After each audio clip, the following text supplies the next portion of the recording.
Yes, we go on to the next alert because we are in a battle, we are caught in a war.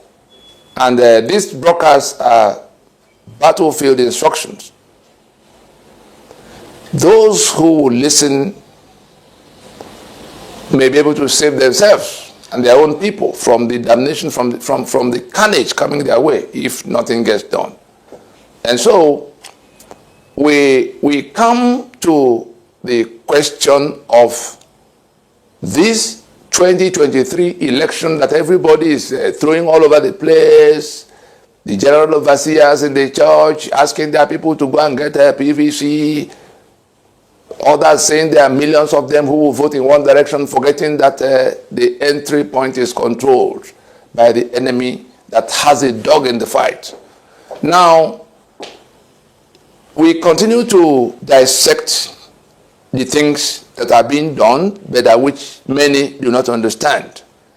The election 2023 is actually the third plan in the hierarchy of Plan A, Plan B, Plan C being executed simultaneously by the enemy in that fight.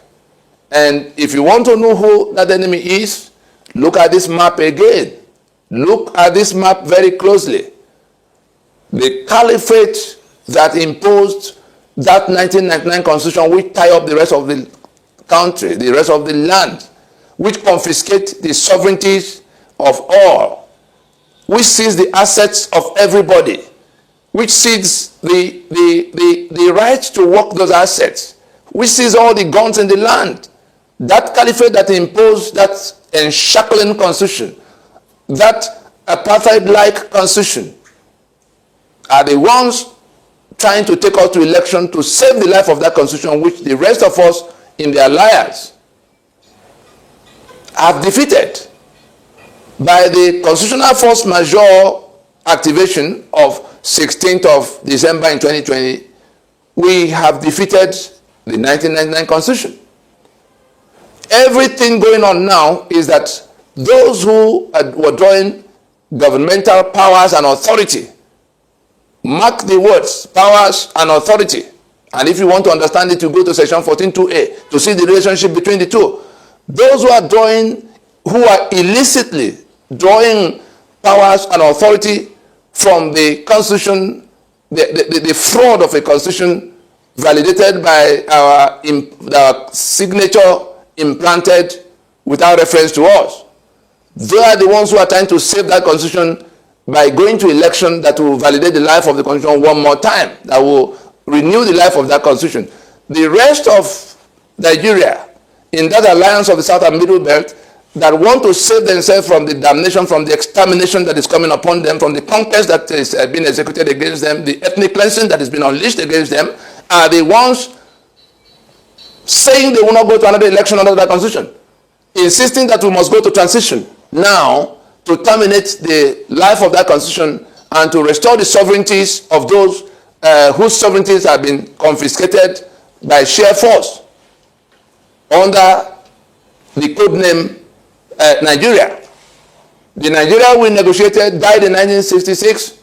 The Federation of Nigeria is no more, but there's a country still pretending to be Nigeria in place. There's that country in place, but there's no federation.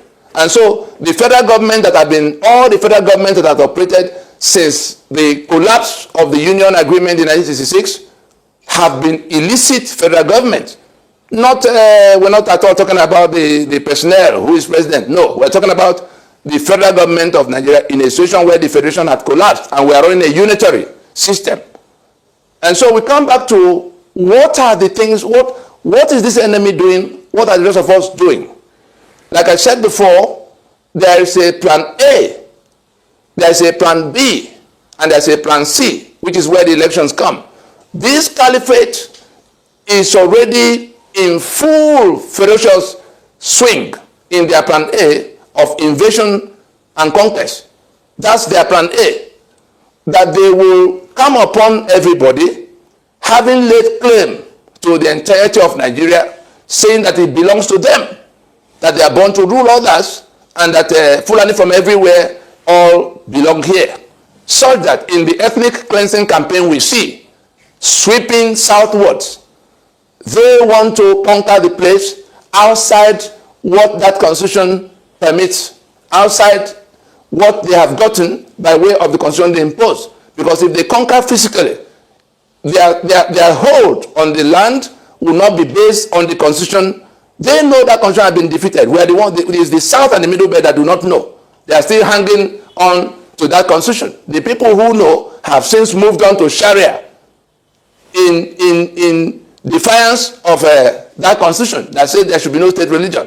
The people who know have since moved on to building, integrating. They know that the union is at an end. They are busy integrating their part of the country with Niger Republic. That's why the railways that are connecting Niger, that's why the refineries we don't have that are being built there, that's why the railways we don't have that are being built there, that's why the road networks we don't have that are being built there. That part of the country, that Caliphate North, is being integrated with the Niger Republic.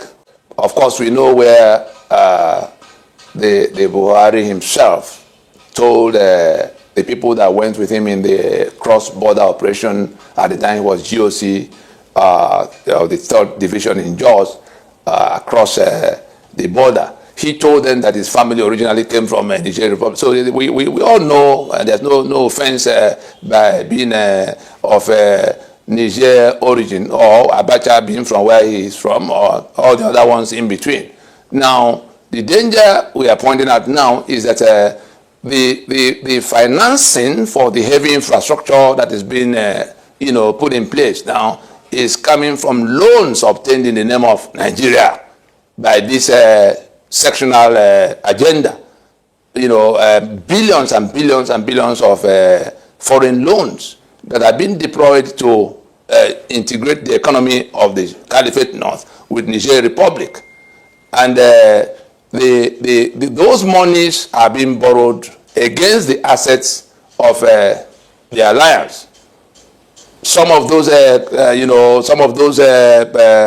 agreements, loan agreements, especially one with China that's written in Mandarin language, also puts in a clause. I'm sure you will remember the controversy when it arose, that there's a clause to cede sovereignty to China if they do not pay the money. And these are all the things being signed over our heads by people who have their own agenda. They are not doing so on our behalf. They are doing so for themselves and to our own damnation. These are things we need to put on the table so that they know that we know. So that those who are giving them the money will also know that they're just putting their money at risk unnecessarily, because from the time in December of 2020, the force majeure that raised a caveat to the international lending community not to lend any more monies to this disputed project called Nigeria until we sort out the sovereignty dispute that has been raised. Some have listened, they are not offering any loans. Others are not listening, and they are throwing loans to people who may not be on the scene at the time they come for their monies. That's by the way. But back to the main issue of what are the 3 plans that are being pursued? Because our people know about only one, the election of 2023. That is number 3 in the hierarchy of, in the order of importance, in the order of, execution. The first is the one that is going on now, raw conquest. Overrun them, become the owner of the place, everybody on their knees, and then other discussions will come. That's plan A. Plan B is one in which the same people that are pretending not to have the capacity to contain the terror that is going on are going to compromise our security further by this kind of thing they're already doing, to the point where they will assume martial powers. We saw when the Attorney General wrote a memo that leaked to his principal that they should suspend the Constitution. They want more, they will require more powers than currently available to them in the Constitution of now, so that they can advance their conquest more rapidly. And the way to assume that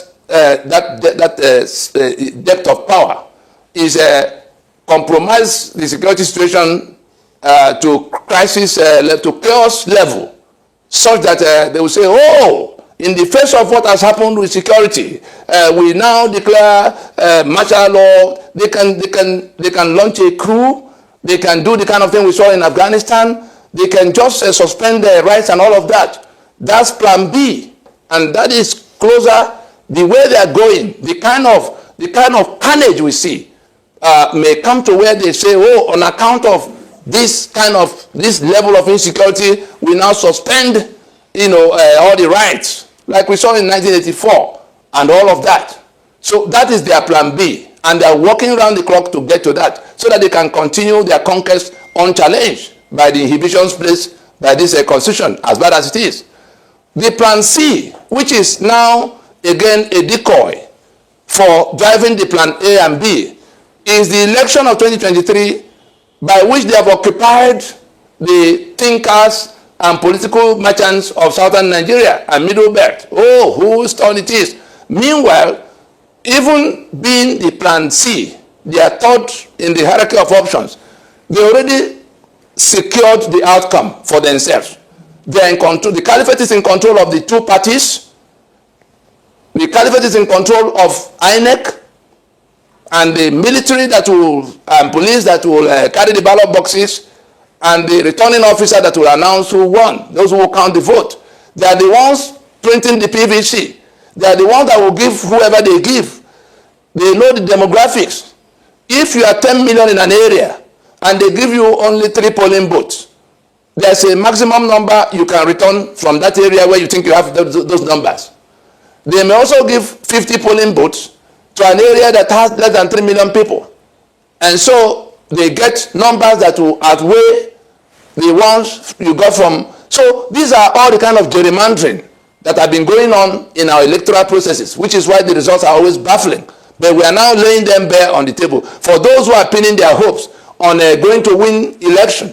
And that is where the men of God in the land who are telling people to go and get their PVC, they are not listening to us now that the constitution by which the winner will govern will render the lives of their flock more unlivable. They are going to continue to be killed. They are going to be more impoverished the day after that election, no matter who wins. But the people who are inviting you to that contest, the APC, they have already abandoned this. The carcass of APC that they've left behind, like they left the carcass of PDP behind in 2015. They've all moved to where they want to go. PDP today, a Fulani candidate in the person of Atiku is likely to emerge in that PDP platform. So they drag you to the point where there's a semblance of election, and the world will think that there's been a contestation, but they are in control of the outcome. And that's why part of what they're doing is to make sure they keep throwing it up as the most urgent thing to do, and our people are jumping, buying form, waving PDP and APC flag, whereas the people they are contending with already settled the outcome of that election by seizing the two political party platforms and seizing control of INEC and the military and police. That's the security services. So whatever anybody is thinking, this broadcast should get to reach all of those who are inviting people to elections.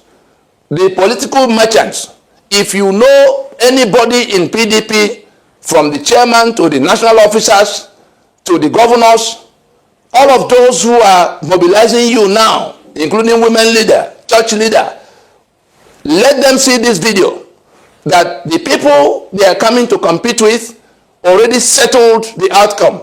Their strategic pursuit is to keep that constitution that killed the rest of us and impoverished the rest of us, alive. Whereas we have defeated that constitution by what we have done, and we can actually go to where we decommission it and free our people from the bondage. Take them to referendum in a transition so that they decide whether they want to continue in this union, and if yes, on what terms. That's where we now begin to talk about the degree of autonomy acceptable to them. But they first have to vote whether they want, by referendum, whether they want to remain in union with anybody or not. And then if the majority say they want to remain, then we go to that's when the question of the kind of constitution that will be used to moderate that union will come up. It's not now. And so let it be made clear to all that those who in the face, those from the south and the middle belt, who in the face of this invasion, happening to us, these killings that are coming upon us, this ethnic cleansing that is already ongoing, are distracting everybody by talking about the election, which is something the outcome has been predetermined. There's nothing you can do about the caliphate has a dog in the fight. They have a candidate in the election. They are the ones who conduct the election. They are the ones who print the PVC. And whoever wins the election, when they do win, will have to swear to defend and uphold that constitution, meaning that we are back to where we are. Meanwhile, there's no slowing down in the conquest they are driving. And they need you to be talking about the election where they are overrunning you, like we have seen. You saw them in Kaduna Airport. You saw them in train station halfway to Abuja. You saw them the day after the train station attack that they blocked the road heading closer to Abuja. We hear that schools in Abuja have asked parents to keep their children at home because the security situation, that's now Abuja. The day they blocked the Lokoja highway, nobody's able to escape from Abuja. Let those who are thinking that is far away from them listen now. Let those who see this video make sure it gets to the general overseers of the church and all of those doing party, whether it's APC or PDP or ABGA or Mega Party or Youth Party. All those things are in the plan C of this enemy that is determined to wipe us off and take over our lands. Let us wake up from slumber. This is something that can consume whatever is left of Nigeria is gone. We're not talking about Nigerians. Those who are talking about saving Nigeria should have done so 50 years ago. It's no longer possible to save that union in the manner they think it could be done. Now we're talking about saving those who are trapped here, the people they call Nigerians. Either we sacrifice the millions to save the Nigeria, or we sacrifice that Nigeria that's unworkable as defined by this constitution and save the millions that are now in distress. But it is the caliphate that is operating that unitary Nigeria that is killing everybody else. Let us wake up to the reality. Plan A, Plan B, Plan C. Find out why the terrorists are making the demand they are making, and put all this information you already have on the calculus and see how close we are to Afghanistan. Thank you.